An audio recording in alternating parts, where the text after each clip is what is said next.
I walked into my parents' house in Naperville and saw the banner stretched across the living room archway. Navy blue letters spelling out "Congrats Dylan." Balloons clustered near the fireplace. A sheet cake from Jewelosco sitting on the dining table, white frosting with gold trim. The kind of cake you order days in advance, not the kind you grab last minute. It wasn't for me. My mother glanced up from the kitchen island, her hands busy arranging charcuterie on a wooden board. She smiled that tight, performative smile she used when relatives were watching. "Oh, Morgan. You made it." My father stood near the couch, beer in hand, chatting with my Uncle Steve. He gave me a small wave, the kind you'd give a neighbor passing by on the sidewalk. Not the kind you'd give your daughter on her birthday. Before the chaos hits and this story climaxes, you need to be locked in. Subscribe and hit the bell so you don't miss a single plot twist. I want to see you represented. Drop your city and state in the comments right now. And tell me honestly, have the people who were supposed to have your back ever completely pushed you aside? Let's talk. Dylan, my younger brother, leaned against the counter in a button-down I'd never seen before. He looked good. Confident. He raised his glass toward me and grinned. "Hey, sis." I stood in the doorway holding my purse and a bottle of wine I'd picked up at Binny's on the way over. My chest felt tight, like someone had wrapped duct tape around my ribs and pulled. "What's this for?" I asked quietly. "Dylan's promotion," my mother said brightly. "District manager at 29. Can you believe it?" I couldn't. Not because he didn't deserve it, but because today was October 14th. My birthday. My 32nd birthday. The room hummed with conversation. Aunt Linda, Uncle Steve, my cousin Aaron, a few of Dylan's friends I vaguely recognized. No one looked at me the way you look at someone whose day it is. No one sang. No one handed me anything. My mother finally met my eyes, and I saw it. The flicker of realization followed immediately by dismissal. "Oh," she said softly, almost annoyed. "We forgot." The word hung in the air like smoke. Forgot. Not "I'm so sorry." Not "we'll make it up to you." Just forgot, as if my birthday were a dentist appointment or an oil change. Dylan shifted uncomfortably. Aunt Linda looked down at her phone. My father took a long sip of his Miller Lite and said nothing. I set the wine bottle on the entry table. My hands were shaking, not from anger yet, but from the sharp sting of being erased in real time. I'd driven 40 minutes from my apartment in Logan Square. I'd showered, put on makeup, worn the sweater my mother had complimented last Christmas because I thought maybe, just maybe, this year would feel different. "It's fine," I heard myself say. My voice sounded far away, like it belonged to someone else. "I'll just stay," my mother interrupted, her tone brightening again, back to hostess mode. "Have some food. Celebrate with us." Celebrate. The word tasted bitter. Dylan walked over and clapped me on the shoulder. "Come on, Morgan. Don't make it weird. You know how Mom gets when there's a lot going on." A lot going on.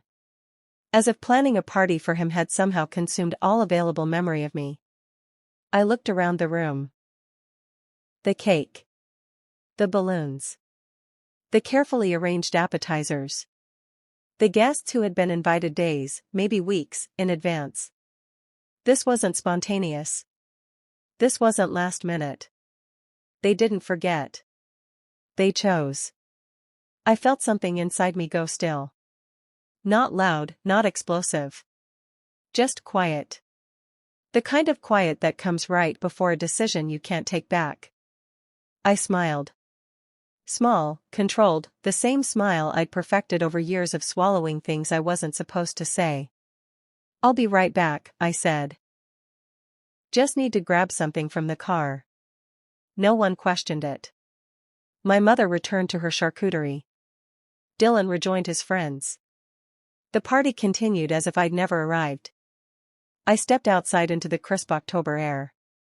The sun was setting over the subdivision, casting everything in amber light. I walked to my Honda Accord parked along the curb and opened the trunk. Inside sat my laptop bag. And inside that bag were three things: a portable hard drive, a folder of printed bank statements, and a small digital camera I'd installed in my parents' living room 3 weeks earlier. Legal. Fully legal. Illinois is a one-party consent state, and the camera had been placed in a common area where I had every right to be. I hadn't told anyone about it. Not my therapist. Not my best friend in Wicker Park. Not even myself, really, until the moment I clicked purchase on Amazon at 2 in the morning after another phone call where my mother asked me to cover their ComEd bill. I pulled out my phone and opened the camera's app. The footage was clear. Timestamped. Saved to the cloud. I scrolled back to 20 minutes earlier, right after I'd sent the text saying I was on my way. On the screen, my mother laughed. My father shook his head. Dylan grinned. And then I heard it. My mother's voice, casual and unbothered: "She'll get over it. She always does." My father: "Why make a big deal? Dylan actually earned something." Dylan, quieter but still audible: "Honestly, it's kind of embarrassing how she always needs validation." I stood there in the driveway, phone in hand, watching my family dismiss me with the same ease they'd used to dismiss every boundary I'd ever tried to set. And that was the moment everything changed. Not because I was angry. Because I was finally, brutally awake. I am Morgan Hayes. 32 years old, a financial analyst at a mid-sized firm in the Loop, and for most of my life, the person my family called when things fell apart. Not when things went well. When things broke. Growing up in Naperville, I learned early that love in our house was transactional. My parents, Linda and Robert Hayes, weren't cruel. They were practical. And in their practical world, Dylan was the investment. I was the insurance policy. When Dylan wanted piano lessons, they paid. When I wanted art classes, they said we'd see. When Dylan's car broke down sophomore year, they bought him a used Civic. When mine died junior year, they told me to take the Metra. I told myself it was because he was younger. Because he needed more help. Because I was stronger, more capable, more resilient. The truth was simpler. They just loved him more visibly. By the time I graduated from University of Illinois, I'd learned to make myself useful in ways that didn't require acknowledgement. I sent money when the furnace broke. I covered Dylan's security deposit when he moved to his first apartment in Schaumburg. I paid for my mother's dental work when their insurance lapsed. Every transfer came with the same phrase: "You're such a lifesaver, Morgan." But lifesavers don't get celebrated. They get called again. Last Christmas, I sat at their dining table while my mother passed around a framed photo of Dylan's promotion to assistant manager. She cried. My father toasted him. Aunt Linda posted it on Facebook with 3 heart emojis. No one mentioned that I'd just closed the biggest account of my career. No one asked how I was doing. No one noticed I'd lost 15 pounds from stress. When I drove home that night on I-88, the highway lights blurring past my windshield, I realized something I'd been avoiding for years. I wasn't part of this family. I was a resource they mined when convenient and forgot when unnecessary. Dylan called me 2 weeks later asking if I could spot him $800 for a conference in Nashville. I sent it the same day. He thanked me in a text with a thumbs-up emoji. He never paid me back. My therapist, Dr. Patel, a woman with an office near Millennium Park and a gentle way of asking hard questions, suggested I start documenting things. Not for revenge. For clarity. So I did. I opened a spreadsheet. I listed every payment, every favor, every moment I bent myself into a shape that made their lives easier. The number at the bottom made my stomach turn. $47,000 over 8 years. And on October 14th, my 32nd birthday, they forgot I existed. That's when I realized documentation wasn't enough. I needed proof they couldn't deny. The pattern didn't start with my 32nd birthday. It started long before I had the words to name it. When I was 16, I worked weekends at a Panera in downtown Naperville. Early mornings, the smell of bread baking, customers ordering their usual. I saved every paycheck in a shoebox under my bed, dreaming about a car, maybe college spending money, something that felt like mine. One afternoon, I came home to find the shoebox open on my desk. Empty. My mother stood in the doorway, arms crossed, expression calm. We needed it for Dylan's basketball camp. You understand. I didn't understand. But I nodded anyway. When I was 21, fresh out of college, drowning in student loans, I landed my first real job. Junior analyst position. $38,000 a year. It felt like winning the lottery. 2 months in, my father called. The mortgage payment was short. Just this once. Just until they caught up. I sent $1,500. It wasn't just once. By 25, I'd covered 3 emergency room bills, 2 car repairs, and Dylan's first month's rent when he forgot to budget properly. Every time, my parents thanked me. Every time, they promised it was temporary. Every time, I believed them. When Dylan got engaged last year, my mother called me crying happy tears. The wedding, she said, would be small. Intimate. Affordable. 3 weeks later, she asked if I could contribute $5,000 toward the venue. It's at the Abington in Glen Ellen, she explained. You know how important this is. I sent the money. I wasn't invited to help pick the venue. I wasn't asked about flowers or music or seating charts. But when the invoice came, my name was on it. At the wedding, my mother's toast mentioned Dylan's hard work, his fiancée's grace, their bright future. She never said my name. I sat at a table near the back with distant cousins I hadn't seen in years. I smiled through dinner. I danced once. I left early, citing a headache. No one texted to check on me. That night, driving back to Logan Square on the Kennedy Expressway, I made a decision.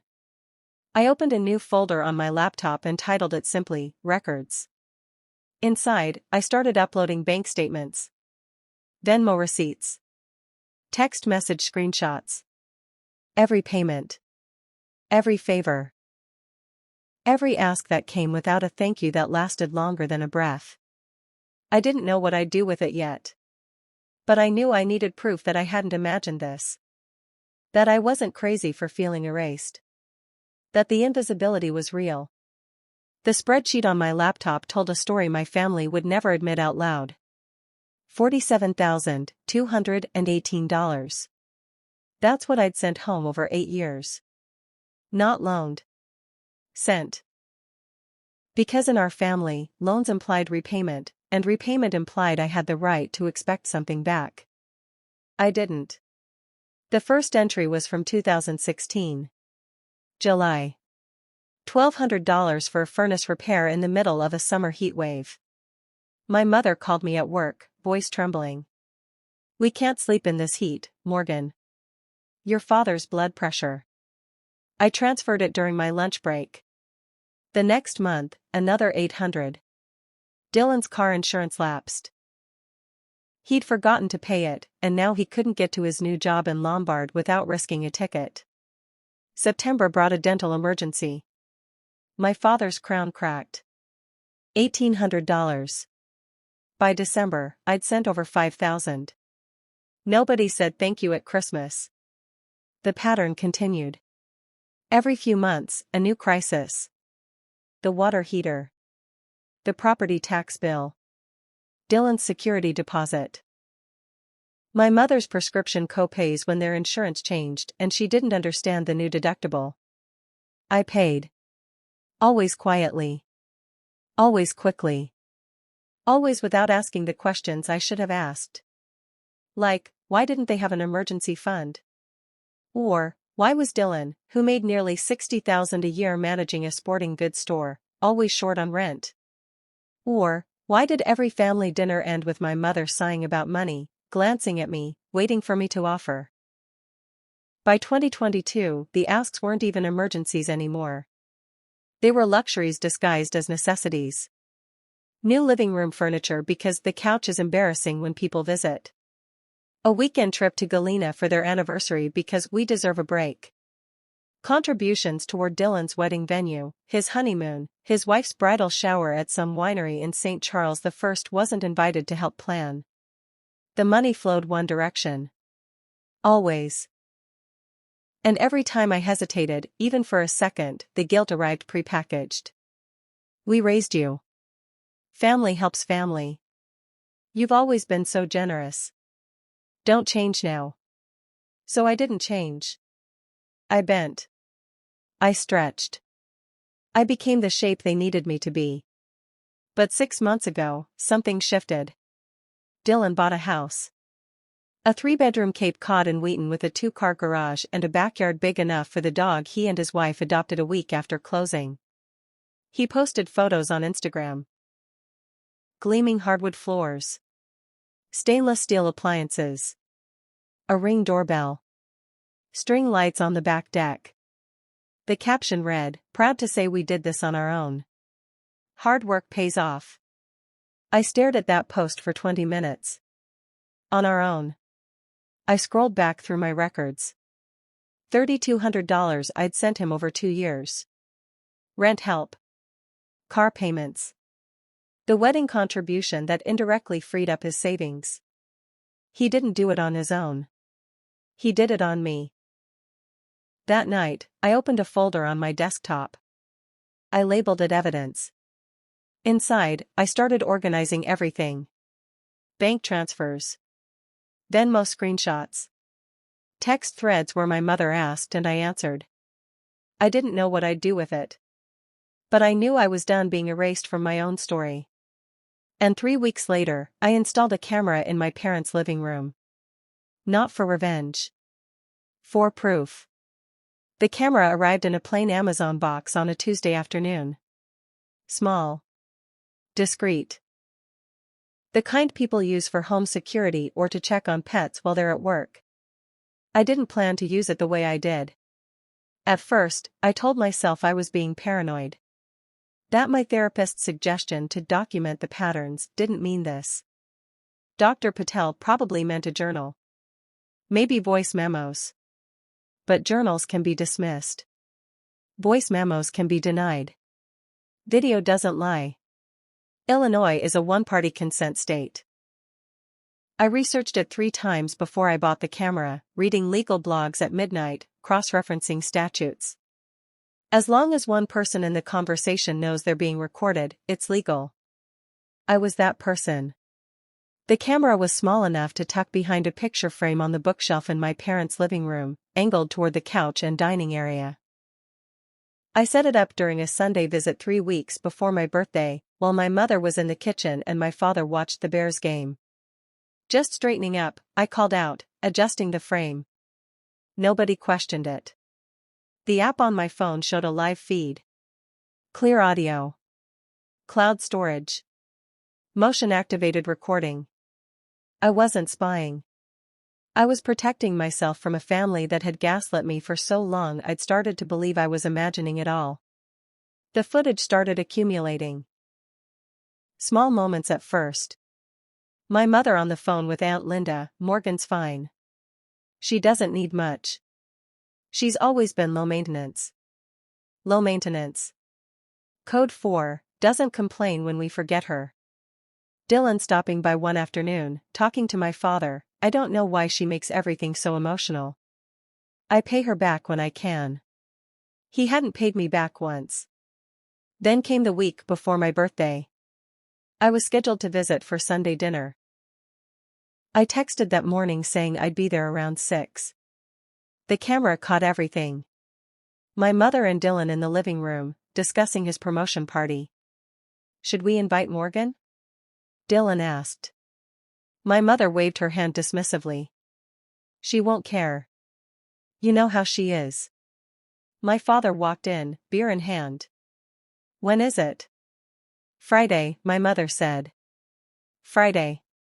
October 14th. My father paused. Isn't that? She'll get over it, my mother interrupted. She always does. Dylan laughed. Not cruelly. Just casually. Like forgetting me was a minor inconvenience, not a betrayal. Why make a big deal, my father added. Dylan actually earned something. I watched that clip 4 times. Each time, I felt something inside me harden. Not break. Harden. By the time my birthday arrived, I knew exactly what I was walking into. And I knew exactly what I was going to do about it. I didn't sleep the night before my birthday. Not because I was excited.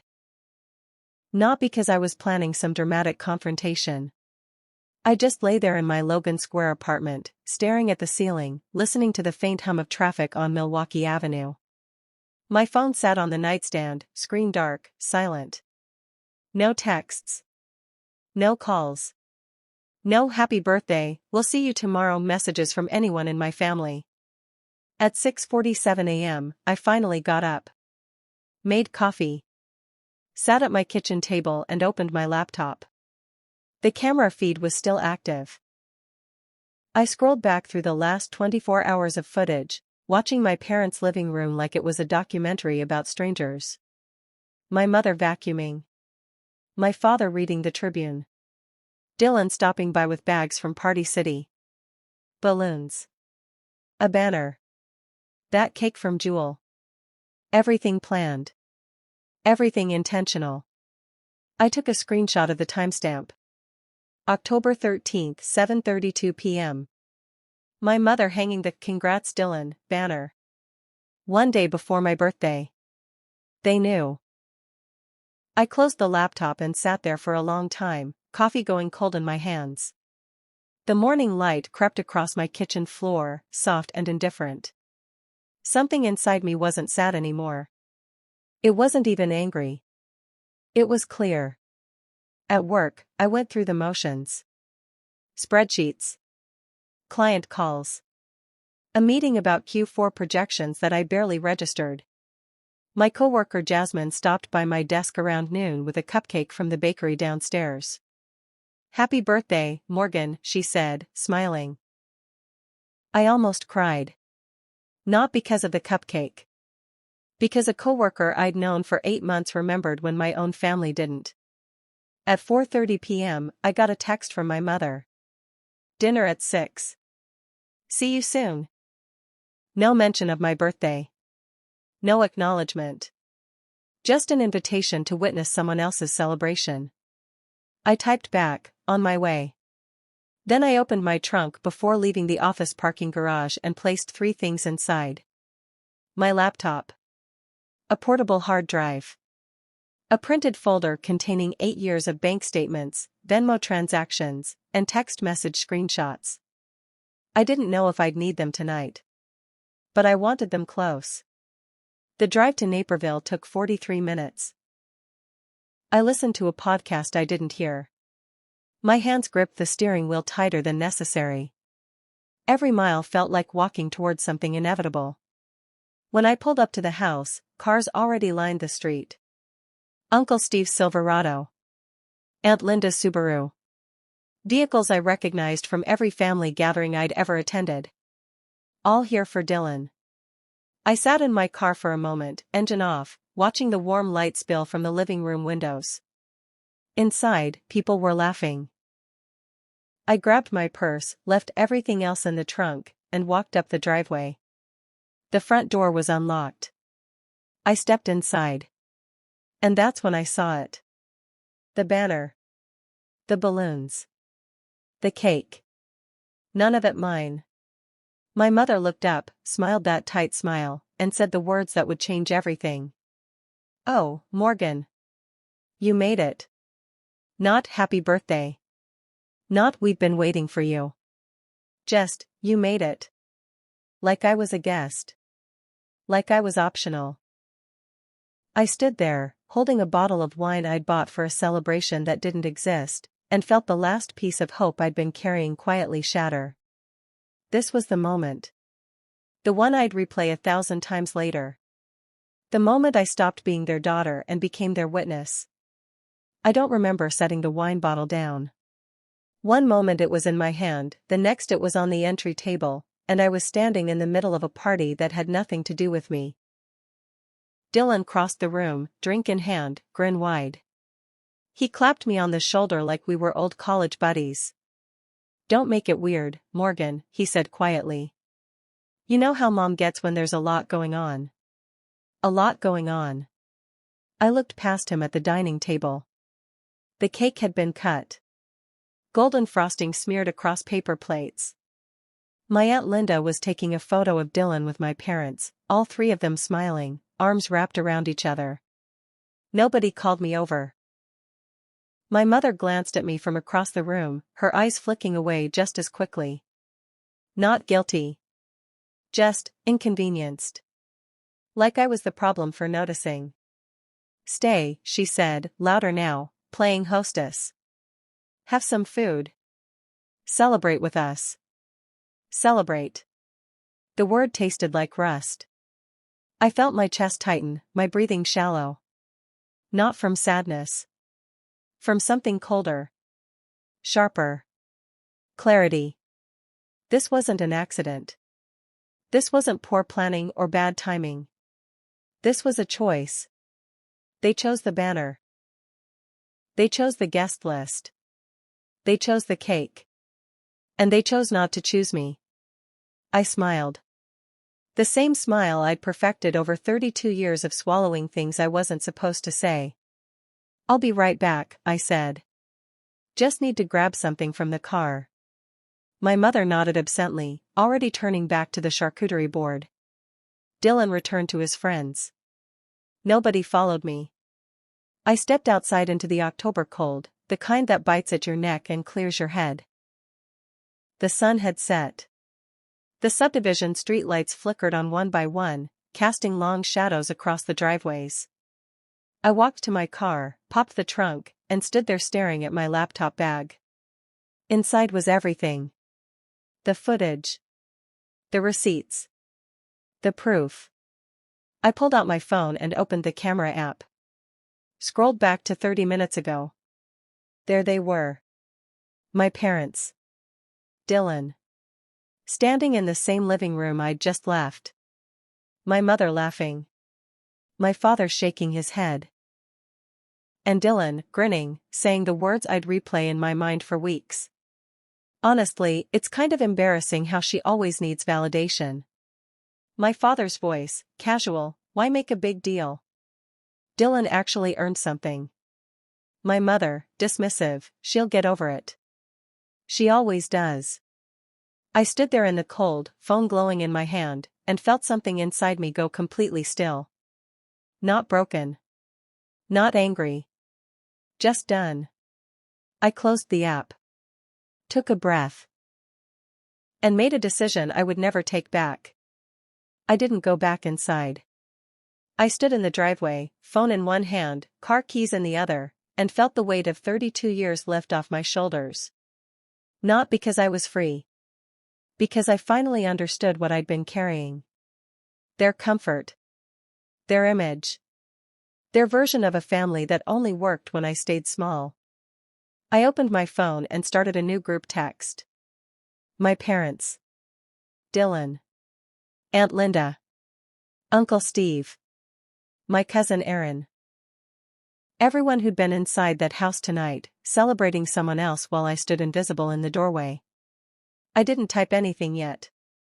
Just stared at the empty message box, cursor blinking. Then I opened my camera roll and selected the video file. 4 minutes and 32 seconds. Timestamped October 14th, 5:47 p.m. Right before I arrived. My thumb hovered over the attachment button. One tap, and everything would change. Their story. Their reputation. The careful image they'd built in this neighborhood, at their church, across every family gathering where they played the role of proud parents. One tap, and the truth would replace the performance. I hesitated. Not because I felt guilty. But because I wanted to be sure. Dr. Patel's voice echoed in my head from our last session. You don't owe them protection from the consequences of their own actions. I attached the video. Then I typed one sentence. Since my feelings don't matter, maybe the facts will. I hit send. The message delivered instantly. 3 dots appeared almost immediately. Then another set. Then another. I didn't wait to see their responses. I got in my car, started the engine, and pulled away from the curb. In my rearview mirror, I saw the front door open. My mother stepped onto the porch, phone in hand, face illuminated by the screen. She looked up. Saw my taillights. I didn't stop. I drove down their street, past the identical houses with their identical lawns, and turned onto Route 59 heading north. The highway stretched out in front of me, dark and open.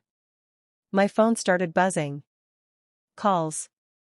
Texts. Notifications lighting up the passenger seat like a strobe. I ignored all of it.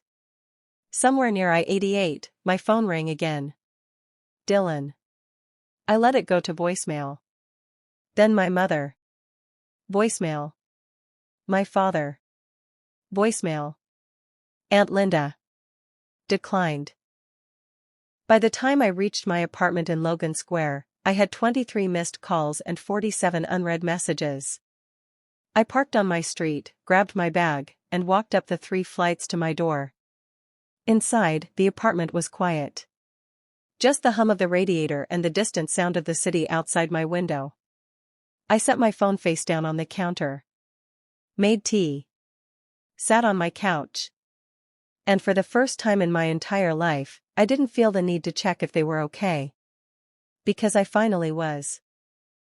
The messages came in waves. First, panic. My mother, Morgan, call me right now.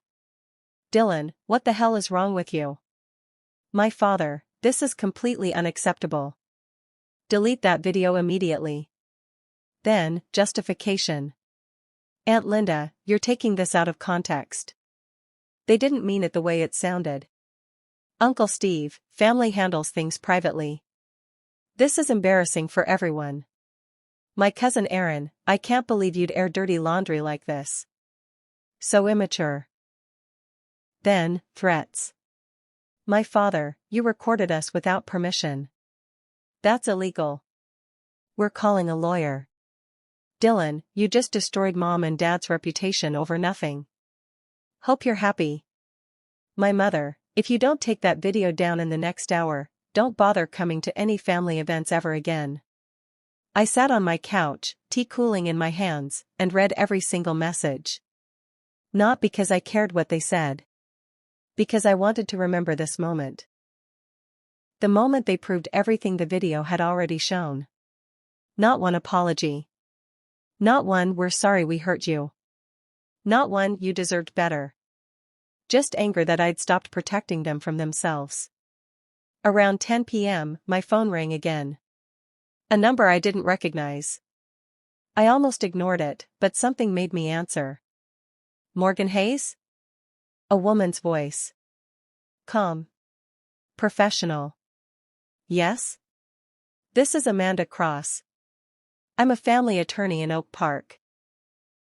Your father left me a voicemail about a recording issue. I wanted to reach out directly before this escalates. My stomach tightened. Okay.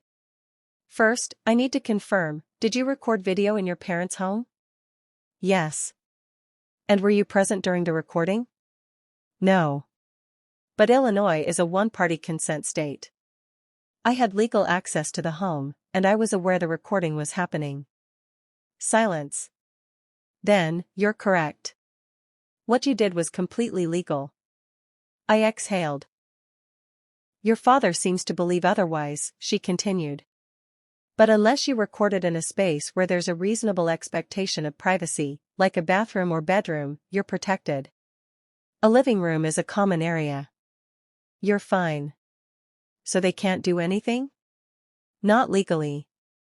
Though I'd recommend you document any threats they send. Just in case.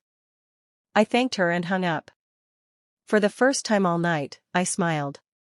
Not because I wanted to hurt them. Because they couldn't hurt me anymore.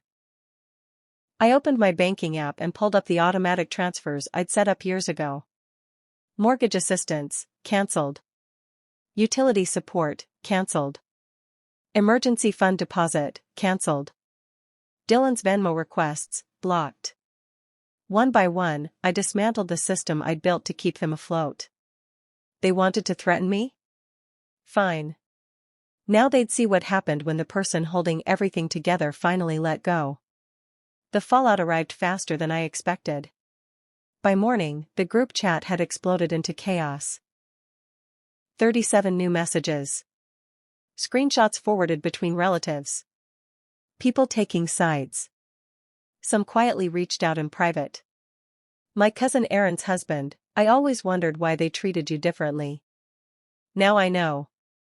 A family friend from church, that video broke my heart. I'm so sorry, Morgan. But the loudest voices were the ones defending my parents. Aunt Linda started a separate group chat without me, rallying support. Someone screenshotted it and sent it my way. Morgan is clearly having a breakdown. We need to support Linda and Robert during this difficult time. Difficult time. As if they were the victims. By noon, my mother left a voicemail. Her voice shook, but not with remorse. With fury. You've humiliated us in front of the entire family. People are calling, asking questions. Do you have any idea what you've done? Yes. I knew exactly what I'd done. I'd stopped lying for them. Dylan sent a long text around 2 p.m. No greeting. Just anger. Mom's crying. Dad's barely speaking. You posted a 4-minute video and destroyed years of relationships. Over a birthday. Grow up, Morgan. Seriously. I read it twice. Then I blocked his number. My father's message came last. Short. Cold. The mortgage payment didn't go through. Fix it. I stared at those words for a long time. Not a question. A command. Even now, even after everything, they still expected me to pay. I typed back one sentence. No. Then I blocked him too. The next few days were quiet. No calls. No texts. Just silence from the people who'd spent 32 years filling my life with noise. If you've ever been the one holding your family together while they celebrated everyone but you, I need you to do something right now. Hit that subscribe button. Smash the like. And drop a comment telling me what city and state you're watching from. I want to know how many of us are out here finally choosing ourselves. Because trust me, you're not alone in this. At first, the quiet felt uncomfortable. I kept checking my phone, expecting another wave of anger. But it never came. Instead, I heard from people I hadn't expected. Dr. Patel called during our next session and said 6 words that settled something deep in my chest. You did the right thing, Morgan. My coworker Jasmine invited me to her family's Thanksgiving. No drama, she promised. Just food and bad jokes. A former college roommate reached out after seeing a vague post I'd made. If you need to talk, I'm here. The people who actually cared showed up. The people who only needed me disappeared. 2 weeks after my birthday, I got an email from my bank. The mortgage I'd been co-signed on was in default. My parents had 30 days to refinance or face foreclosure. They called me from my mother's phone. I didn't answer. They left a voicemail. Morgan, please. We made a mistake. We're sorry. Just help us one more time. One more time. The same phrase they'd used for 8 years. I deleted the voicemail without finishing it. Then I called the bank and formally removed myself as a co-signer. It took 3 forms and a notary, but by the end of the week, my name was off everything. Their house. Their car. Their problems. A month later, I spent Thanksgiving at Jasmine's apartment in Wicker Park. Her family was loud, chaotic, warm. They asked about my job, my hobbies, my life. Not once did anyone ask me for money. Not once did I feel invisible. When I left that night, Jasmine walked me to the door and hugged me tight. "You seem lighter," she said. I was. Because I finally understood something I should have known years ago. Family isn't the people who need you. It's the people who see you. And the moment my parents forgot my birthday, they stopped seeing me entirely. So I stopped carrying them. My 32nd birthday didn't end with cake or candles or the celebration I deserved. It ended with a video, a boundary, and the beginning of a life where I finally mattered. Not because someone else decided I did. Because I decided it for myself. If this story hit you somewhere deep, share it. Tell someone who needs to hear it. And remember, the people who underestimate your silence never see the storm coming. Subscribe so you don't miss what's next. Because trust me, there are more stories like mine. And maybe one of them is yours.